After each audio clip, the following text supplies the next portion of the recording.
são angiospermas. As angiospermas formam o maior e mais complexo grupo de vegetais existentes e tem como característica principal a presença de flores e frutos, que agrega valor comercial a esse grupo que está presente em todo o globo e em praticamente todos os biomas terrestres conhecidos.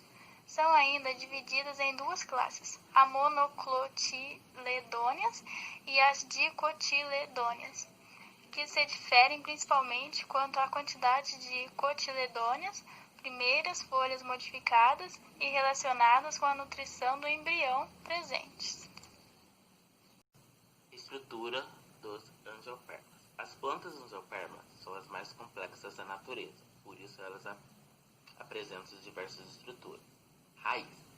A primeira estrutura que surge de uma semente em processo de germinação que permite a fixação no solo e desde já absorver a água. Além da função listada, a raiz atua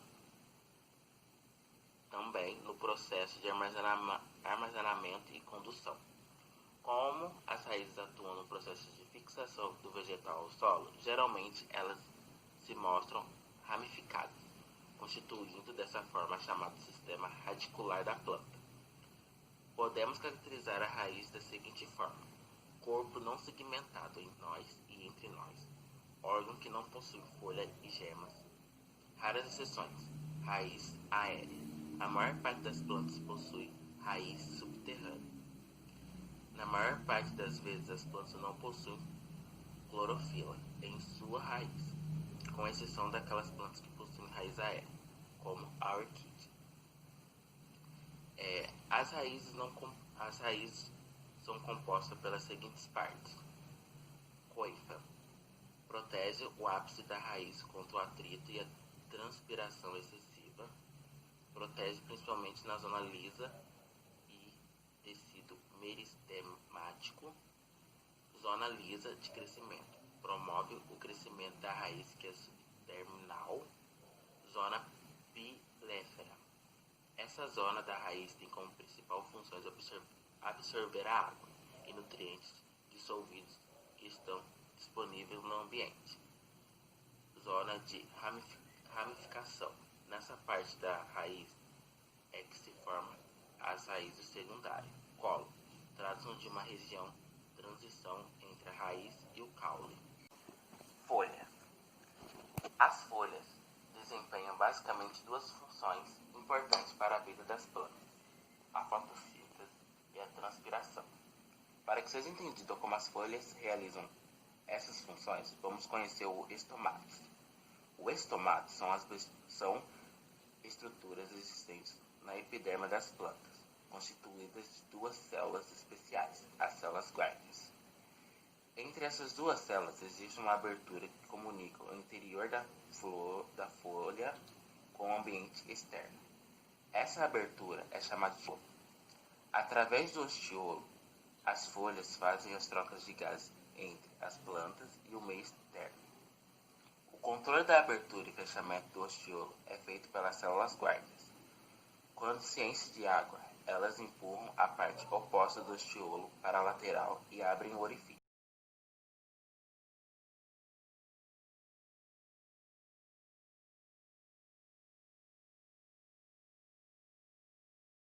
Uma outra estrutura é o caule. O caule são estruturas de sustentação. Na maioria dos angiospermas, o caule são aéreos, isso é, crescimento acima do solo. Porém, as angiospermas também podem apresentar o caule subterrâneo. Esses caules contêm reservas de nutrientes que são usados para o desenvolvimento das plantas. Flores. As flores são uma estrutura extremamente importante para os angiospermas, por conter o sistema reprodutivo da planta. Além disso, as flores possuem várias características, como as multicores, o perfume, o líquido açucarado, o néctar, que serve de alimento às abelhas, ou até mesmo a falta de todos esses elementos. Mas uma coisa que todas têm em comum é a capacidade de produzir sementes e frutos. Mas primeiro vamos ver como é a estrutura das flores e como se comporta. Os órgãos principais são o pedúnculo, que liga a flor ao resto do ramo, o receptáculo, a dilatação na área terminal do pedúnculo, onde são inseridas as demais peças florais. O órgão de proteção, o perianto. Os órgãos de proteção têm a responsabilidade de cobrir as peças florais e auxiliá-la a atrair animais polinizadores para ajudar na reprodução. Cálice, conjunto de sépalas. As peças florais mais semelhantes às folhas, pois são geralmente verdes. Sua função é proteger a flor quando ainda é botão. A flor sem sépalas é considerada assépala. Se todo perianto tiver o mesmo aspecto e for semelhante às sépalas, é denominado sepaloide. Nesse caso, diz que o perianto é indiferenciado. Corola, conjunto de pétalas, peças florais, geralmente coloridas e perfumadas, com glândulas produtoras de néctar na base, para atrair os animais polinizadores. A flor sem pétalas é chamada de apétala. Se todo perianto for igual e for semelhante às pétalas, diz que é petaloide. Também, neste caso, o perianto é denominado indiferenciado. Órgãos reprodutores. As folhas férteis e modificadas mais localizadas no centro da flor são chamadas de esporófitos. As folhas férteis masculinas formam um anel externo e as folhas férteis femininas formam um anel interno. Androceu, parte masculina da flor, é o conjunto dos estames. Os estames são folhas modificadas ou esporófilos, pois suportam esporângios. São formados por um filete, corresponde ao pecíolo da folha, e anteira, corresponde ao limbo da folha. Gineceu, parte feminina da flor, é o conjunto dos carpelos, e cada carpelo ou esporófilo feminino consiste em uma área oca inferior, alargada, chamada ovário, um local que contém ovos. Após a fertilização, as paredes do ovário formam um fruto. O carpelo se estende por uma área estreita, o estilete, e termina em uma área ampliada que recebe os grãos de pólen, chamada de estigma. Geralmente o estigma é maior do que as anteras, a fim de dificultar a autopolinização. Fruto. O fruto é formado a partir do desenvolvimento do ovário, após a fecundação. Em alguns casos, outros tecidos além dos ovários se desenvolvem e formam partes carnudas. No último caso, temos uma fruta auxiliar, anteriormente chamada de pseudofruto. Existem 3 camadas importantes no fruto: o exocarpo, o mesocarpo e o endocarpo. O exocarpo é a camada mais externa, o mesocarpo, a camada média, e o endocarpo, o mais interno.